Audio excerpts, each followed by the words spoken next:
আজকে যে মূল লক্ষ্যই হচ্ছে একটা এসওপি তৈরি করা, কারণ হচ্ছে রাহুলের মৃত্যু চোখ খুলে দিয়েছে।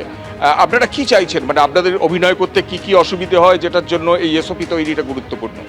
অভিনয় করতে অসুবিধা বলতে দেখুন, মেইন যে প্রবলেমটা রাহুল তার চলে যাওয়ায় আমাদের চোখের সামনে উঠে এলো, সেটা হচ্ছে যে শিল্পীর জীবনের অনিশ্চয়তা। সেই অনিশ্চয়তাটা যাতে না থাকে, আমরা সবাই তো কারোর মা, কারোর বোন, কারোর মেয়ে, কারোর সন্তান, তো সেই দিনের শেষে বাড়িতে যাতে সুস্থভাবে ফিরতে পারি, সেই জন্যেই এই কর্মবিরতি। এবং আশা করি সবার সাইন চলে এলেই, কারণ আমরা সবাই তো গোটা ইন্ডাস্ট্রিটাকে এগিয়ে নিয়ে যেতে চাই। তবে হ্যাঁ, রাহুলদার মতন প্রাণ তো আর ফিরে আসবে না, রাহুলদা চলে গেলেন, কিন্তু দেখিয়ে দিয়ে গেলেন, পথ দেখিয়ে দিয়ে গেলেন আমাদেরকে। এরকম যাতে আর কোনো তরতাজা প্রতিভাবান প্রাণ না যায়, সেই জন্যেই এই কর্মবিরতি। এবং আশা করি এরপর সবার সাইন, সব কিছু। মৃত্যুর মাসুল দিতে হলো, তারপর আপনাদের এসওপি তৈরি করতে হচ্ছে। আপনাদের কি কোনো এসওপি ছিল না? এই ক্ষতিপূরণ তো আমরা মেটাতে পারবো না। এরকম একটা প্রাণের ক্ষতিপূরণ শুধু তো শিল্পী নয়, আমরা টলিউড ইন্ডাস্ট্রি ভাববো যে প্রতিভাবান শিল্পী একজন মারা গেলেন, কিন্তু তার নিজেরও পরিবার আছে, তার ছোট একটা সন্তান আছে, যে বাবা বাড়িতে আর ফিরবে না, সেটা জানতো না আর কি।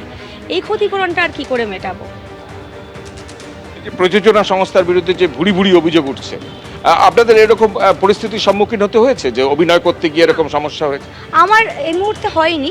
আমি রিসেন্টলি একটা ওয়েব সিরিজ করলাম SBF এর কালরাত্রি, সেখানে সুইমিং পুলের তলার এবং পুকুরের তলার শট ছিল। আমি শুধু সুইমিং জানতাম না, এবং আমার সহ অভিনেতা তিনিও জানতেন না, কিন্তু আমাদের দুজন ডুবুরি ছিল। ইন কেস একজন যদি ডুবে যায়, দুজন যদি ডুবে যায়, ডুবুরির যাতে একজন না থাকে, মানে একজনকে তুলতে হলে আরেকজন তো ডুবে যাবে অবভিয়াসলি, তো দুজন ডুবুরি ছিল, হার্নেস ছিল আমার জন্য সুইমিং পুলের নিচে, তো সব প্রিকশনস ছিল। কিন্তু কিছু কিছু জায়গায় হয়তো ছিল না, মানে যেটা আমরা দেখতে পাচ্ছি রাহুলদার সময়, আমরা বিভিন্ন রকমের তথ্য আমরা জানতে পাচ্ছি প্রোডাকশন হাউস থেকে। তো পুরোপুরি সেফ তা তো বলতে পারবো না, তবে আমি সেটা সম্মুখীন হইনি। অর্থাৎ একটা কড়া গাইডলাইন তারা চাইছেন। আমরা দেখতে পাচ্ছি স্বরূপ বিশ্বাস তিনিও এসে পৌঁছেছেন। স্বরূপ বিশ্বাস, অর্থাৎ এই যে মৃত্যু, সেই মৃত্যু কোথাও যেন সব পক্ষকে এক করে দিয়েছে। অর্থাৎ এই মৃত্যু বিনিময়ে তারা একটা চাইছেন যে এর যেন পুনরাবৃত্তি না হয়, এবং তার জন্য একটা এসওপি, কড়া নিয়ম, কড়া গাইডলাইন, যেখানে অভিনেতা, অভিনেত্রী, টেকনিশিয়ান যারা ওখানে কাজ করেন, তারা যাতে নিরাপত্তার বিষয়টা মানে তাদের খতিয়ে দেখে প্রয়োজনীয় পদক্ষেপ করা হয়, তারা যেন নিশ্চিন্ত মনে অভিনয় করতে পারেন।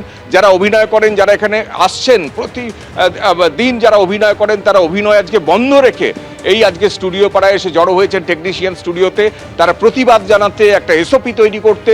আমরা ইতিমধ্যেই বলছিলাম তোমাকে যে প্রসেনজিৎ চট্টোপাধ্যায় সকাল 10টায় চলে এসছেন, কিছুক্ষণ পরে প্রিয়াঙ্কা সরকার তিনি চলে এসছেন, আবির চট্টোপাধ্যায়, ঋতুপর্ণা সেনগুপ্ত, কৌশিক সেন, কৌশিক গাঙ্গুলি, ঋত্বিক চক্রবর্তী, কেউ বাকি নেই যারা চলচ্চিত্র জগতের বা সিরিয়ালের আর্টিস্ট তারা আসেননি।